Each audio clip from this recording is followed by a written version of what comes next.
Hey, y'all. This is the story called The Man on the Hill. Chapter 1 The Walk.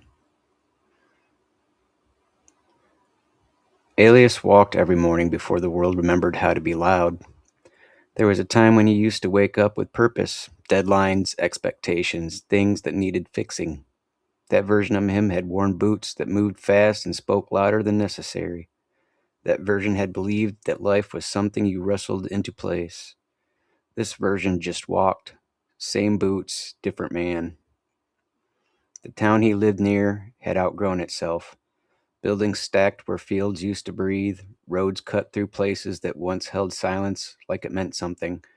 People talked more, listened less, and called it progress. Elias didn't argue with any of it. He just left it behind each morning.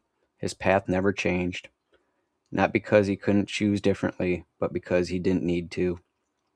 There was a rhythm to it, a quiet agreement between him and the ground beneath his feet. Past the broken fence, past the rusted mailbox that leaned like it had given up, past the place where someone once tried to build something and stopped halfway through, and then the hill. It wasn't much to look at from a distance, just a slow rise in the land, like the earth had taken a breath and forgotten to let it go. But at the top, there where it stood, the tree. It had no business being there, not anymore. Everything around it had been cleared over the years. Progress had circled it, chewed through the land nearby, but for reasons no one remembered, the tree had been left alone. Maybe someone forgot. Maybe someone refused. Elias never asked. He just climbed. The first time.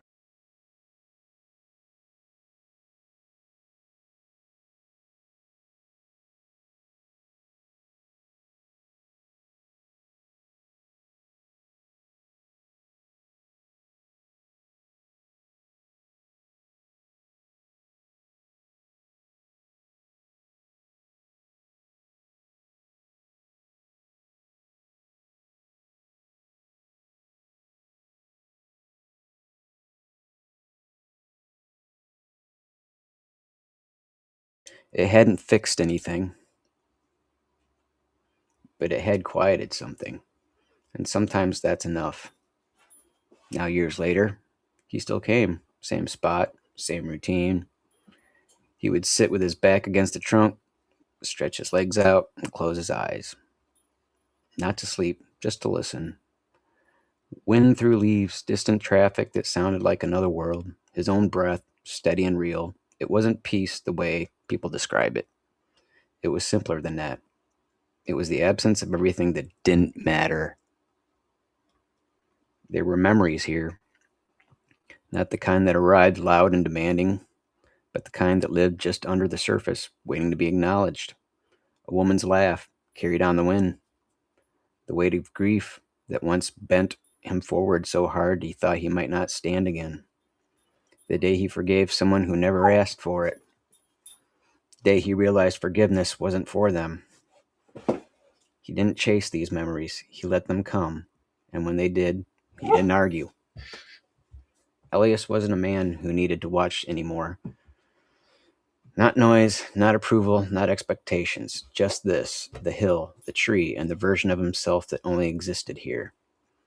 That morning started like any other. Same walk, same rhythm, same quiet agreement with the world, until it didn't. He heard it before he saw it. Engines, not distant, not passing through, stopping. Metal clanged. Doors shut harder than necessary. Voices followed, sharp, careless, the kind that didn't belong in places like this.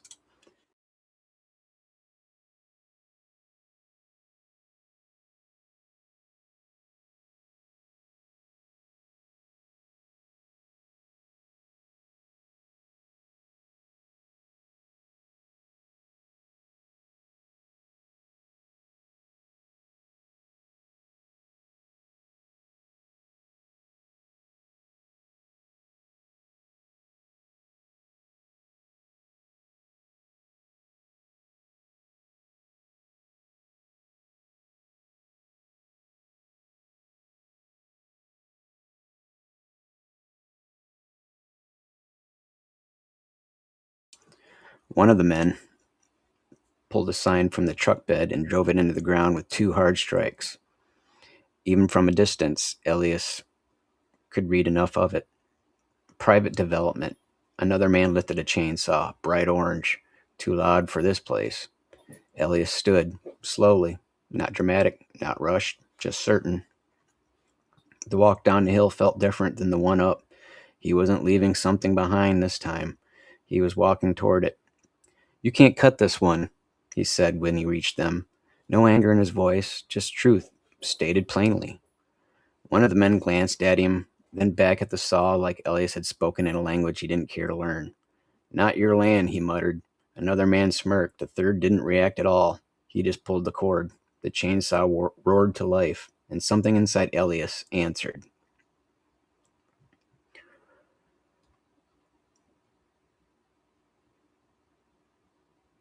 The chainsaw roared like it belonged there. That was the first time that felt wrong. Not the men, not the truck, not even the sign, the sound. It didn't fit. It cut through the air in a way that it didn't just disturb the silence, it replaced it, like it was trying to rewrite the rules of the place. Elias stood a few feet away, watching the blade spin. "You can't cut this one," he said. This time the man holding the saw looked at him, up close. Elias could see the kind of face that had spent years not needing to listen. Sun-worn, impatient, used to finishing jobs, not debating them. "Yeah," the man said flatly. "We can." He turned back toward the tree. That was the moment. Not when the saw started, not when the sign went in the ground. The decision to ignore. Elias stepped forward. He didn't raise his voice, didn't square up, didn't posture. He just closed the distance and placed his hand on the side of the chainsaw housing.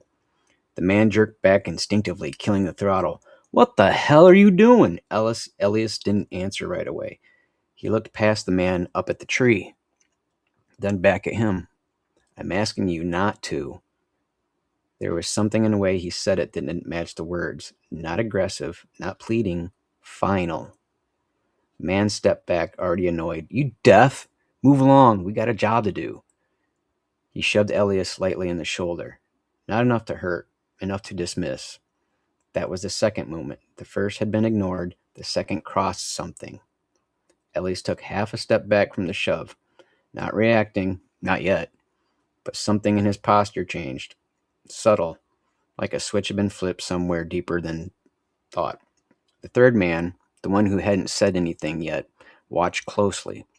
He wasn't part of the noise, he was studying it, studying Elias. "Last time," Elias said quietly.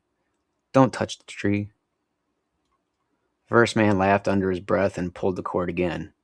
The engine snapped back to life, louder now, closer. The blade turned toward the trunk, and Elias moved.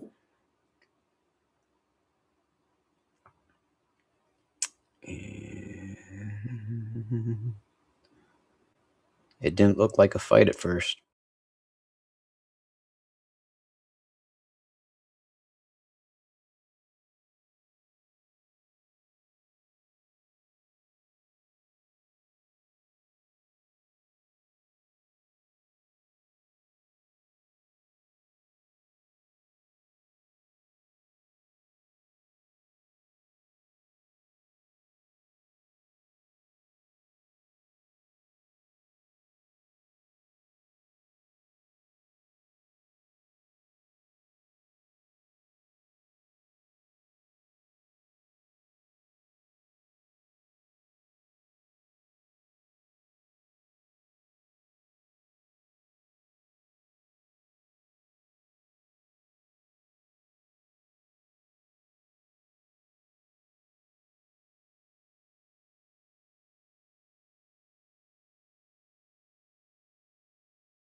Not adrenaline, not panic, just a steady return to baseline. Like whatever had taken over had already decided its job was finished. He turned back to the tree. Placed his hands against the bark again, checking, not for damage, for something else, something only he understood. Behind him, slow footsteps approached. You've had training. That voice was calm, measured, not accusing, certain. Elias didn't turn around. Not like that. The third man stepped into view beside him. Up close, he didn't look like the others. Cleaner stance, controlled breathing, eyes that tracked everything without moving much. I used to fight, the man said, professionally. Elias said nothing. I've seen guys with 10 years in a cage move worse than that. A pause. You don't move like someone guessing. Elias finally looked at him. Doesn't matter. The man studied him for a moment longer, then gave a small nod. Then he just confirmed something for himself. My name's Marcus, he said. No response. That tree, Marcus added, glancing at it, must be pretty important.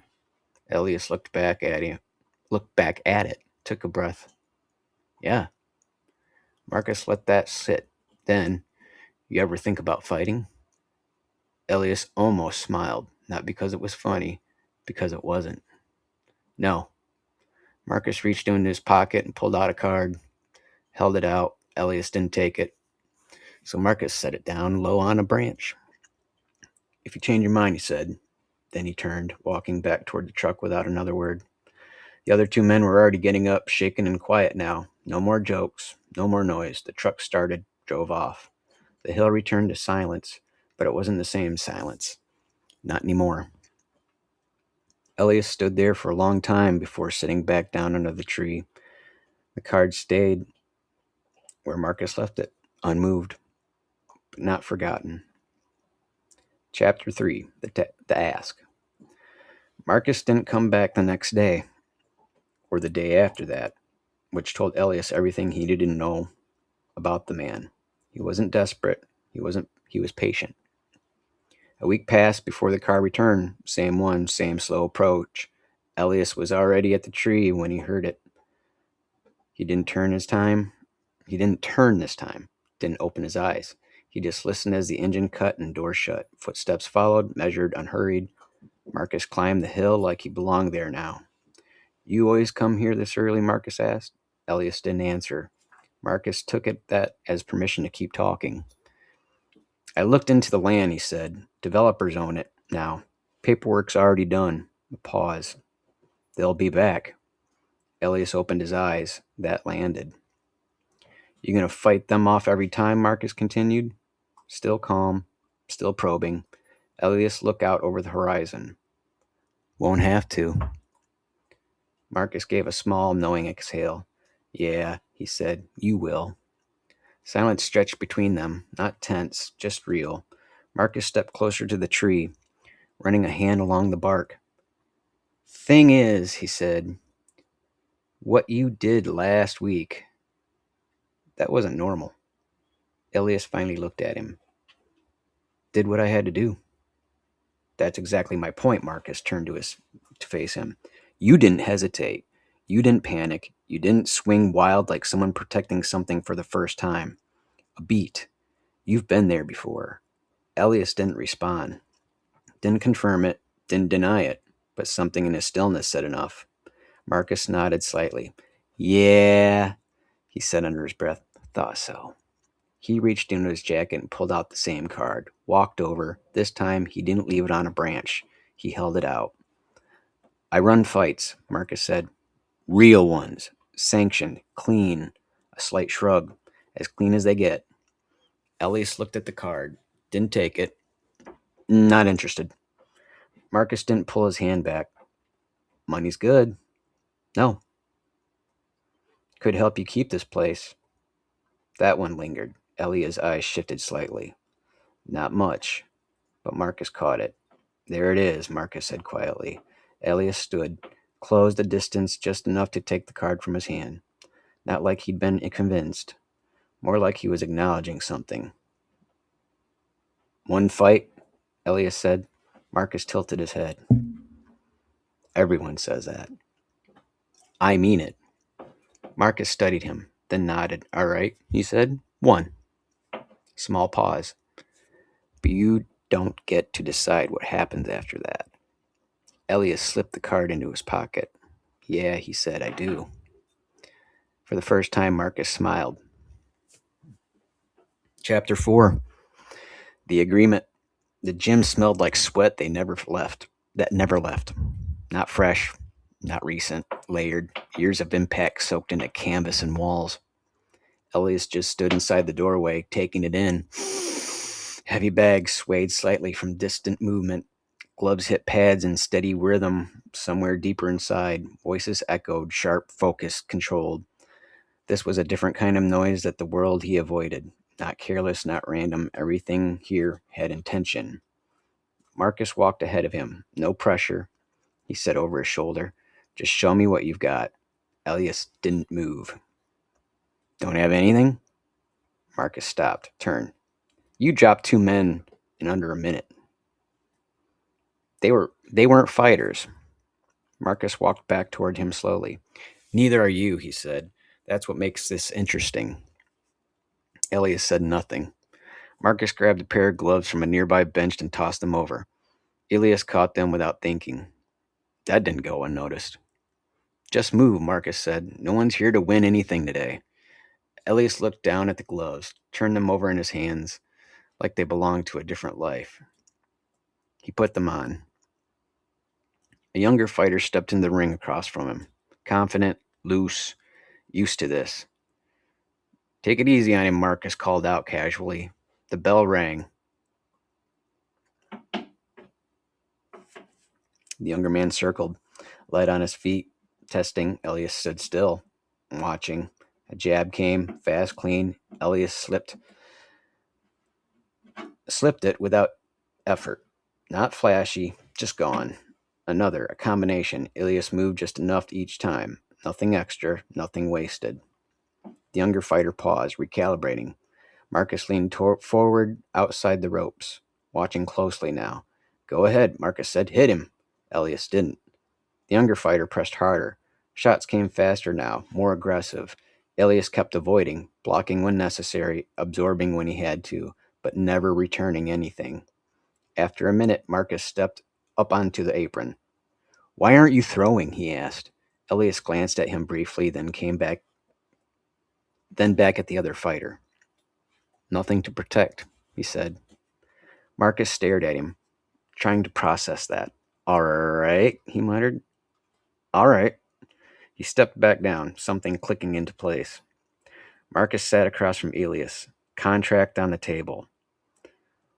One fight, Marcus said. Official. Elias nodded. Opponent's legit, Marcus said. You'll get tested. Elias didn't react. Marcus leaned forward. Listen to me, he said. If you don't engage, you're going to get hurt. Elias met his eyes. Then I'll get hurt. Marcus leaned back slowly, exhaled. You're a strange man, he said.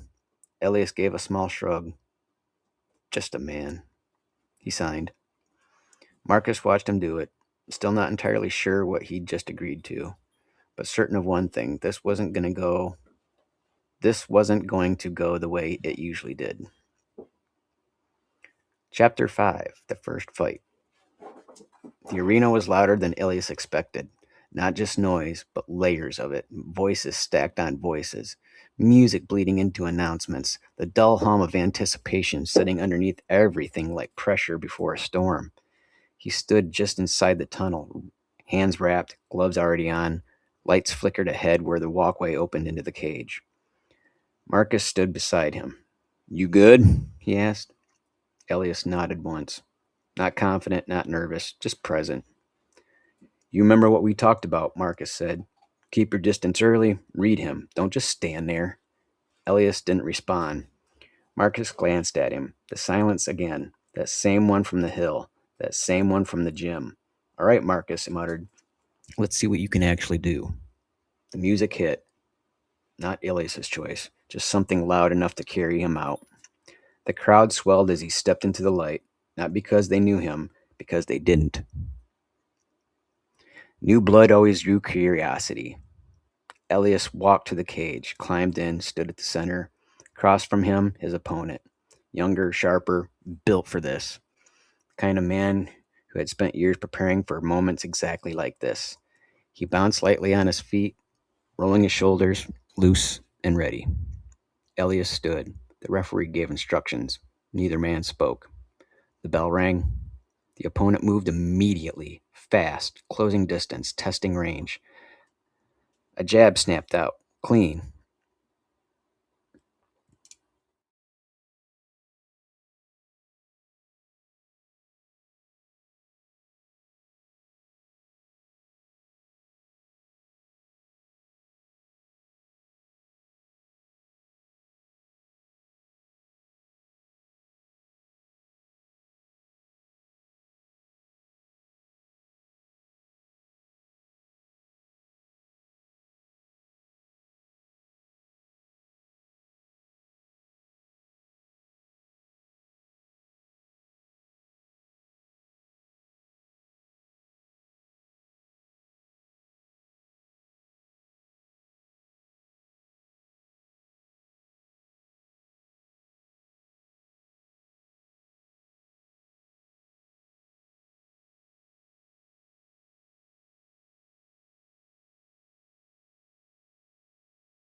Second round. The opponent didn't hesitate this time. He came forward like a man who had solved the puzzle. Elias stood there, same as before. Punches landed again. Again. Again. His body started to show it now. Bruising, swelling, balance shifting. Still, nothing came back. The referee watched closely now. Marcus shook his head slowly. Not angry anymore. Just understanding. Nothing to protect, he muttered. Then it happened. A clean right hand, perfectly placed. Elias didn't see it coming. Didn't move, didn't brace. It landed, and the world went out. Silence. The noise returned slowly, muffled at first, then clear. Elias sat on a bench, ice pressed to his cheek. A medic checked his eyes with a small light. Follow it, the medic said. Elias did, calm as ever. Across the room, Marcus paced, hands on his hips, trying to reconcile what he had seen. That wasn't you, Marcus said finally. Elias lowered the ice. It was. Marcus stopped, turned. No, he said. No, it wasn't. Elias met his eyes. Didn't argue, just waited. Marcus stepped closer. I saw you on that hill, he said. That wasn't luck. That wasn't adrenaline. That was. He stopped himself, searching for the word. Real, he finished. Elias nodded slightly. Yeah. Marcus leaned forward. Then where was it tonight? A long pause. Elias looked down at his hands, wrapped, bruised. Still. Nowhere, he said. Marcus stared at him. That guy out there, Elias continued. He wasn't taking anything from me. Marcus frowned. So I let him hit me, Elias said. It wasn't defiance, it wasn't pride, it was simple truth. Marcus exhaled slowly, ran a hand over his face. You're telling me, he said, you only fight when something matters. Elias looked up. Yeah. Silence filled the room. Marcus laughed once. Short, disbelieving. That's not how this works, he said. Elias shrugged slightly. It is for me. Marcus stared at him for a long time then. Something shifted, not frustration, recognition. All right, he said quietly. Elias watched him. Marcus nodded once, like he made a decision. Then we make it matter. Elias didn't respond, but something in his eyes for the first time questioned what that might mean. Chapter 6, Manufactured Meaning. Marcus didn't believe in luck, not in fighting, not in business. Everything had a lever. You just had to find it. He sat alone in his office, replaying the footage. Not the knockout, That part was easy to understand. He rewound further to the hill, to the shaky phone video one of the workers had taken before things got out of hand. There it was again, Elias moving, different man, different eyes, different presence. Marcus paused the video, zoomed in, not on the strikes, not on the mechanics, on the moment before. The chainsaw touching the tree. Marcus leaned back slowly. There you are, he muttered. It wasn't about fighting. It was about threat, about something being taken. He tapped his fingers against the desk, thinking, building. All right, he said quietly. Then we give him something to lose. Chapter 7, the setup. Elias hadn't come back to the gym, hadn't called, hadn't even looked at the contract again. He went back to the hill like nothing had happened. But something had, even if he wouldn't name it. The fight didn't sit right with him, not because he lost, but because it meant nothing. He sat beneath the tree, hand resting against the bark, trying to understand the difference. That's when the car came back. Marcus stepped out. No rush this time, no pitch. You embarrassed me, Marcus said as he reached the top. Elias didn't open his eyes. Wasn't trying to impress you. Marcus nodded. Yeah, I know. He stepped closer. Problem is, he continued, now I've got a room full of people who think I don't know what I'm doing. Elias nodded. Marcus crouched slightly, lowering himself into Elias' line of sight. You're wasting something, he said. Elias opened his eyes. No, he said, I'm not. Marcus studied him, then stood again. All right, he said simply, and just like that, he dropped it, which should have been the warning. Chapter 8, The Sting. The second fight wasn't announced the same way. No hype, no build-up, just a quiet addition to a fight card that would sell regardless. Marcus didn't need Elias to be famous. He just needed him to be something people didn't understand yet. Elias didn't train, didn't prepare the way fighters did. He showed up. That was it. The night of the fight felt identical to the first. Same noise, same lights, same expectation pressing in from all sides. But Marcus wasn't pacing this time. He was watching, waiting. Elias stood in the tunnel again. Same place, same stillness. Then something small cut through it. A sharp sting at the side of the neck. He flinched. Not from the pain, from the suddenness.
The walk to the cage felt different. Not faster, not heavier, just directed.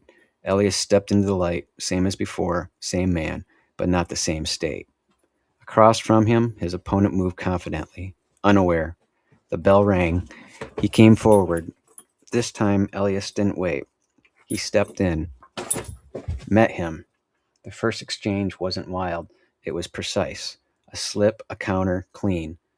The opponent reset quickly, surprised but not shaken. He pressed again. Elias answered, every time. No wasted movement, no hesitation, no rage, no anger. Clarity. The crowd felt it before they understood it. The shift. This wasn't the same man from the first fight. This was the one from the hill. The opponent threw harder now, faster, trying to take control. Elias didn't chase him, didn't overwhelm him. He just removed everything unnecessary until there was nothing left to defend. A final exchange. Short, decisive. Elias stepped inside. One clean shot. The opponent dropped. Silence hit before the noise came back. Then the crowd erupted, but Elias didn't react, didn't celebrate, didn't raise his hands. He just stood there, breathing steady, like the fight had never been about the other man. Chapter 10. The cost. Backstage, Marcus was already smiling. Not wide, not flashy, satisfied. "You see," he said as Elias walked in. "No mystery anymore." Elias didn't answer. He sat down, unwrapped his hands slowly. Marcus stepped closer. "You just needed a reason," he said. Elias looked at him. Really looked this time. "You did that," Elias said.